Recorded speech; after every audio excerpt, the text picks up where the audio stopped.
ವೇದಿಕೆಯ ಮುಂದೆ ಆಸೀನರಾಗಿರುವಂತಹ ಎಲ್ಲರಿಗೂ ಕೂಡ ಹೃದಯದ ಮಾತು ಅನ್ನುವಂತಹ ವಿಶೇಷ ಸಂವಾದಕ್ಕೆ ಆತ್ಮೀಯವಾದಂತಹ ಸ್ವಾಗತ. ಹಾಗೆ ನಮ್ಮ ಜೊತೆ ಹೃದ್ರೋಗ ತಜ್ಞರಾಗಿರುವಂತಹ ಡಾಕ್ಟರ್ ವಿಜಯಲಕ್ಷ್ಮಿ ಬಾಳೆಕುಂದ್ರಿ ಮ್ಯಾಮ್ ಅವರಿದ್ದಾರೆ. ನಿಮಗೂ ಕೂಡ ಕಾರ್ಯಕ್ರಮಕ್ಕೆ ಬಹಳ ಪ್ರೀತಿಪೂರ್ವಕವಾದಂತಹ ಸ್ವಾಗತ. ನಮಸ್ಕಾರ. ಹೃದಯದ ಮಾತು ನಾ ಹೆಸರು ಕೇಳಿದ ತಕ್ಷಣ ಹೇಗನ್ಸುತ್ತಂತಂದ್ರೆ, ಅಕಸ್ಮಾತ್ ಈ ಹೃದಯ ಒಂದ್ ವೇಳೆ ಮಾತಾಡಿದ್ರೆ ಹೇಳ್ತಾ ಇತ್ತು, ಒಂಚೂರು ಕೂಲ್ ಡೌನ್ ಆಗು, ಒಂಚೂರು ಚಿಂತೆ ಬಿಟ್ಬಿಡು, ಒಂಚೂರು ಸ್ಟ್ರೆಸ್ ಅನ್ನ ಕಮ್ಮಿ ಮಾಡ್ಕೋ, ಆರಾಮಾಗಿ ಬದುಕು ಅಂತ ಬಹುಶಃ ಹೇಳ್ತಾ ಇತ್ತೋ ಏನೋ. ಆದ್ರೆ ನಮ್ ದುರಾದೃಷ್ಟ, ಹೃದಯ ಮಾತಾಡೋದಿಲ್ಲ, ಆದ್ರೆ ಸಿಗ್ನಲ್ಸ್ ಅನ್ನ ಬಹಳ ಬೇಗ ಕೊಡುತ್ತೆ. ದುರಾದೃಷ್ಟವನ್ನ ಅದೃಷ್ಟವನ್ನಾಗಿ ಬದಲಿಸಿಕೊಳ್ತಾ ಇದ್ದೀವಿ ನಿಮ್ಮ ಮೂಲಕ. ಅದಕ್ಕಂತ ಡಾಕ್ಟರ್ಸ್ ಇದ್ದಾರೆ. ಒಂದಷ್ಟು ಹೃದಯದ ಏರಿಳಿತವನ್ನ ಮುಂದಿನ ಒಂದಷ್ಟು ನಿಮಿಷಗಳ ಕಾಲ ನಾವೆಲ್ಲರೂ ಕೂಡ ಬಹಳ ಗಮನ ಇಟ್ಟು ಕೇಳೋಣ. ಯಾಕಂದ್ರೆ ಹೃದಯವನ್ನ ಅರ್ಥಕೊಂಡಿರೋರು ಬರೀ ಐ ಲವ್ ಯು ಅಂತ ಹೇಳೋದಕ್ಕೆ ಮಾತ್ರ ಅಲ್ಲ ಹೃದಯ ಇರೋದು. ಅದರ ಹೊರತಾಗಿಯೂ ಕೂಡ ಹೃದಯಕ್ಕೆ ಬಹಳಷ್ಟು ಕೆಪಾಸಿಟಿ ಇದೆ, ಅದರದ್ದೇ ಆದಂತಹ ಕೆಲಸಗಳಿದೆ. ನಮ್ಮ ಹೃದಯ ಆರೋಗ್ಯವಾಗಿದೆಯಾ, ನಮ್ಮ ಹೃದಯ ಸುಸ್ಥಿರವಾಗಿದೆಯಾ, ಇದೆಲ್ಲವನ್ನು ಕೂಡ ತಿಳ್ಕೊಳ್ಳೋದಕ್ಕೆ ಒಂದಷ್ಟು ನಿಮಿಷಗಳು ನಮ್ಮ ಡಾಕ್ಟರ್ ಜೊತೆ ಕಳೆಯೋಣ. ಮೊದಲಿಗೆ ನನ್ನ ಪ್ರಶ್ನೆ, ಒಂದು ಆರೋಗ್ಯವಂತ ಹೃದಯ ಅನ್ನುವಂಥದ್ದು ಯಾವ ರೀತಿ ಕಾಣಿಸುತ್ತೆ? ನಮ್ಮ ಹೃದಯ ಆರೋಗ್ಯವಾಗಿ ಇದೆಯಾ ಅನ್ನುವಂಥದ್ದನ್ನ ತಿಳ್ಕೊಳ್ಳೋದು ಹೇಗೆ? ನಮ್ಮ ಹೃದಯ ಹೇಗಿರುತ್ತೆ ಅನ್ನೋದು ಮೊದಲು ಅರ್ಥ ಮಾಡ್ಕೊಂಡ್ರೆ ಆರೋಗ್ಯವಾಗಿದೆ ಅಂತ ಅರ್ಥ ಮಾಡ್ಕೊಳ್ಬಹುದು. ಬಹುಶಃ ವಿಲಿಯಂ ಹಾರ್ವೆ 15ನೇ ಶತಮಾನದಲ್ಲಿ ಹೃದಯಕ್ಕೆ ಬರೀ 4 ಕೋಣೆ, 4 ಬಾಗ್ಲು, 4 ರಕ್ತನಾಳಗಳು, ಮೇಲೆ ಒಂದು ಪದರು ಅಂತ ಅಷ್ಟೇ ಹೇಳಿದ್ರು. ಆದ್ರೆ ಅಲ್ಲ, ಇದರಲ್ಲಿ ಈಜಿಪ್ಟ್ನಲ್ಲಿ 5000 ವರ್ಷದ ಹಿಂದೆ ಅವ್ರು ಹೇಳಿದ್ರು, ಇದು ನಮ್ಮ ಹೃದಯದ ಎಲ್ಲಾ ಅಂದ್ರೆ ನಮ್ಮ ಮನಸ್ಸಿನ ಭಾವನೆಗಳಿಗೆ ಹೃದಯ ಕಾರಣ ಅಂತ ಹೇಳಿದ್ರು.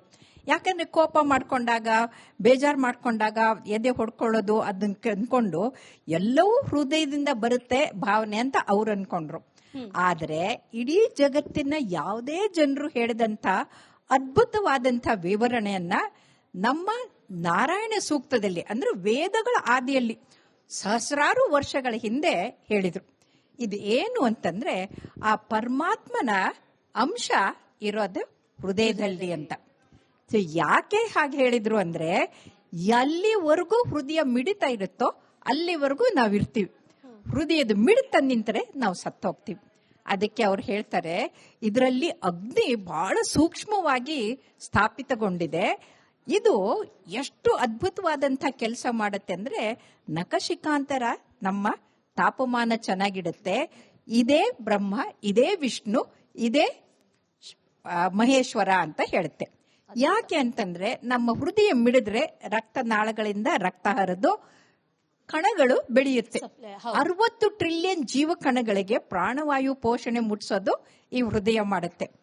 ಆಮೇಲೆ ಆ ಕಣಗಳು ಚೆನ್ನಾಗಿರ್ಬೇಕು ಅಂತಂದ್ರೆ, ಈ ಪೋಷಣೆ ಹೋಗ್ಬೇಕಂದ್ರೆ 60,000 ಮೈಲಿ ರಕ್ತನಾಳದಲ್ಲಿ ರಕ್ತ ಹರಿಯುತ್ತೆ. ನಮ್ಮ ಶರೀರದಲ್ಲಿ ಅಷ್ಟು ರಕ್ತನಾಳಗಳಿದೆ. ಅದ್ರ ಜೊತೆಗೆ ಬೇಡವಾದಂತ ಡಿಜನರೇಟೆಡ್ ಸೆಲ್ಸು, ಕ್ಯಾನ್ಸರ್ ಸೆಲ್ಸು ನಾಶ ಮಾಡಬೇಕಂದ್ರೆ ಮಹೇಶ್ವರ. ಹಾಗಾಗಿ ಈ ಹೃದಯ ಅತ್ಯಂತ ಅದ್ಭುತವಾದಂಥದ್ದು ಅಂತ ಆದಿ ಅಂದ್ರೆ ನಾರಾಯಣ ಸೂಕ್ತದಲ್ಲಿ ಹೇಳಿದ್ದಾರೆ. ಈ ಹೃದಯವನ್ನ ಹೇಗೆ ಚೆನ್ನಾಗಿಟ್ಕೊಳ್ಬೇಕು, ಯಾವಾಗಿಂದ ಚೆನ್ನಾಗಿಟ್ಕೊಳ್ಬೇಕು ಅಂದ್ರೆ, ತಾಯಿಯ ಗರ್ಭದಲ್ಲಿರುವಾಗ್ಲಿಂದನೇ ಚೆನ್ನಾಗಿಟ್ಕೊಳ್ಬೇಕು. ನಾವು 60 ವರ್ಷಕ್ಕೆ, 50 ವರ್ಷಕ್ಕೆ, 20 ವರ್ಷಕ್ಕೆ ನಾನು ಜಿಮ್ ಮಾಡ್ತೀನಿ, ಅದ್ ಮಾಡ್ತೀನಿ, ಇದ್ ಮಾಡ್ತೀನಿ ಅಲ್ಲ. ತಾಯಿಯ ಗರ್ಭದಲ್ಲಿದ್ದಾಗ ಮೊದಲು 3 ತಿಂಗಳಲ್ಲಿ ಆ ಹೃದಯ ಮಿಡಿಯಕ್ ಪ್ರಾರಂಭ ಆಗತ್ತೆ, ಅದು ಅಲ್ಲಿ ರೂಪುಗೊಳ್ಳುತ್ತೆ. ಆ ಸಮಯದಲ್ಲಿ ತಾಯಿ ಏನಾದ್ರೂ ಕೆಟ್ಟದನ್ನ ಮಾಡಿದ್ರೆ, ಅಂದ್ರೆ ಔಷಧಿಗಳನ್ನ ತಗೊಂಡ್ರೆ, ಬೇಡವಾದಂಥ ಪದಾರ್ಥಗಳನ್ನ ತಗೊಂಡ್ರೆ, ನಶಾ ಮಾಡಿದ್ರೆ, ನಿದ್ರೆ ಮಾತ್ರೆಗಳನ್ನ ತಗೊಂಡ್ರೆ, ಎಕ್ಸ್ರೇ ತೆಗೆಸ್ಕೊಂಡ್ರೆ, ಅಥವಾ ಗರ್ಭಪಾತ ಆಗ್ಲಿ ಅಂತ ಏನಾದ್ರೂ ಔಷಧಿಗಳನ್ನ ತಗೊಂಡ್ರೆ ಆ ಹೃದಯ ನಾಶ ಆಗಿ ಹೋಗುತ್ತೆ. ಹಾಗಾಗಿ ಈ ಹೃದಯ ನಾಶ ಆಗಬಾರ್ದು ಅಂತಂದ್ರೆ ತಾಯಿಯ ಪಾತ್ರ ಬಹಳ ದೊಡ್ಡದು. ಆದ್ರೆ ದುರಂತ ಅಂದ್ರೆ, ಇತ್ತೀಚಿನ ದಿನದಲ್ಲಿ ತಾಯಿಯಂದ್ರಿಗೆ ಅರಿವು ಇಲ್ಲ, ಅಜ್ಞಾನಿಗಳಾಗಿದ್ದಾರೆ, ಸರಿ ತಪ್ಪದ ವಿವೇಚನೆ ಇಲ್ಲ, ಏನ್ ಮಾಡಬೇಕು ಏನ್ ಮಾಡಬಾರದು ಅನ್ನೋದು ಗೊತ್ತಿಲ್ಲ.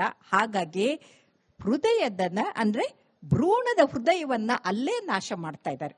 ಉದಾಹರಣೆಗೆ ಹೇಳ್ತೀನಿ, ಗಂಡಸರಿಗಿಂತ ನಾವೇನ್ ಕಡಿಮೆ ಅಂತ ಸ್ಮೋಕಿಂಗ್ ಶುರು ಮಾಡ್ತಾರಲ್ಲ, ಆ ಸ್ಮೋಕಿಂಗ್ ಶುರು ಮಾಡಿದಾಗ ಬಾಲ್ಟಿಮೋರ್ ಸ್ಟಡಿ ಪ್ರಕಾರ ತೋರಿಸಿದ್ದಾರೆ, ಆ ಸ್ಮೋಕ್ ಇದ್ದಿದ್ದು ರಕ್ತನಾಳದ ಒಳಗಡೆ ಹೋಗಿ ಆ ಎಲ್ಲ ವಿಷಕಾರಿ ಪ್ಲಾಸೆಂಟಾ ಮುಖಾಂತರ ಭ್ರೂಣದ ಹೃದಯಕ್ಕೆ ಹೋದಾಗ ಬಲಗಡೆ ಭಾಗ ಎಲ್ಲ ಡ್ಯಾಮೇಜ್ ಆಗಿ ಹೋಗ್ಬಿಡುತ್ತೆ.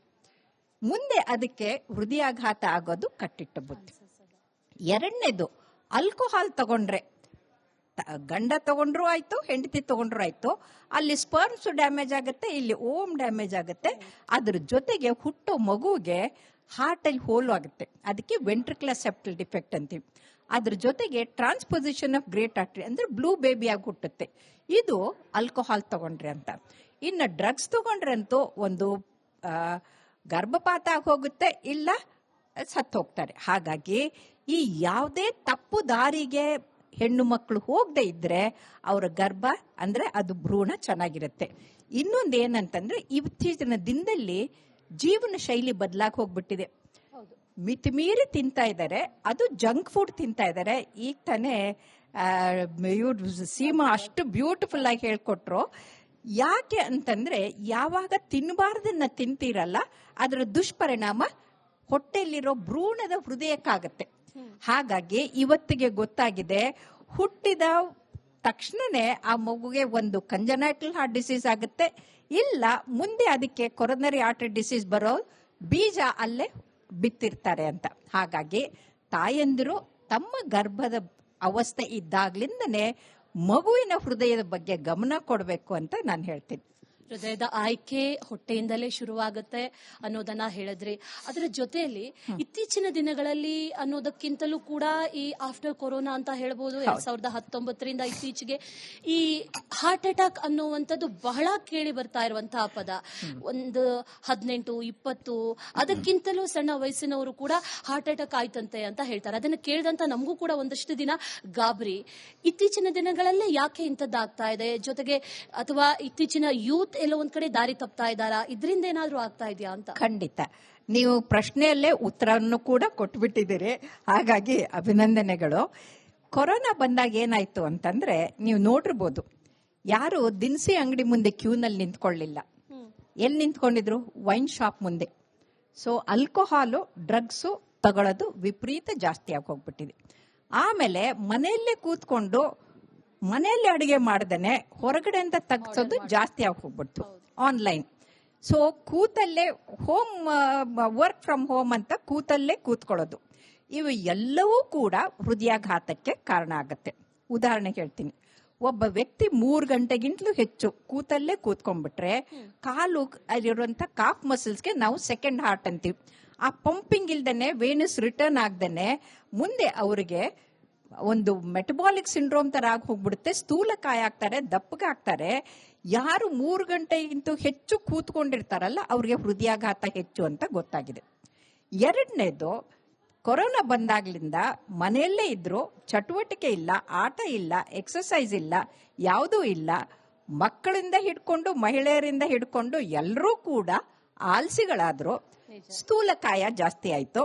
ಈ ಸ್ಥೂಲಕಾಯ ಅಂದ್ರೆ mother of 5 deadly diseases: diabetes, high blood pressure, high cholesterol, heart attack ಮತ್ತೆ ಆಲ್ಝಿಮರ್ ಡಿಸೀಸ್. ಆಲ್ಝಿಮರ್ಸ್ ಡಿಸೀಸ್ ಬರೋವರೆಗೂ ಬದುಕ್ತಾನೆ ಇಲ್ಲ, ಅಂದ್ರೆ 30-40ಕ್ಕೆ ಹೋಗ್ತಾ ಇದ್ದಾರೆ. ಇದು ಕಾರಣ ಏನಂತಂದ್ರೆ, 1 ತೂಕ ಜಾಸ್ತಿ ಆಗಿರೋದು, 2 ಆಕ್ಟಿವಿಟಿ ಕಡಿಮೆ ಆಗಿರೋದು, 3 ನಿದ್ರೆ ಕಡಿಮೆ ಆಗಿದೆ, 4 ಸ್ಕ್ರೀನ್ ಟೈಮು ಹೆಚ್ಚಾಗಿದೆ.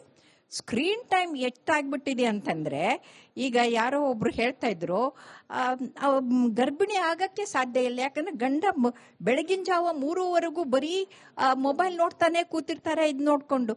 ಹಾಗಾಗಿ ಈ ಸ್ಕ್ರೀನ್ ಟೈಮ್ ಇದೆಯಲ್ಲ, that is killing everything, not only the heart. ಅವರ ಸೃಜನಶೀಲತೆ, ಕ್ರಿಯೇಟಿವಿಟಿ, ವರ್ಕು ಎಲ್ಲವನ್ನೂ ಹಾಳು ಮಾಡ್ತಾ ಇದೆ.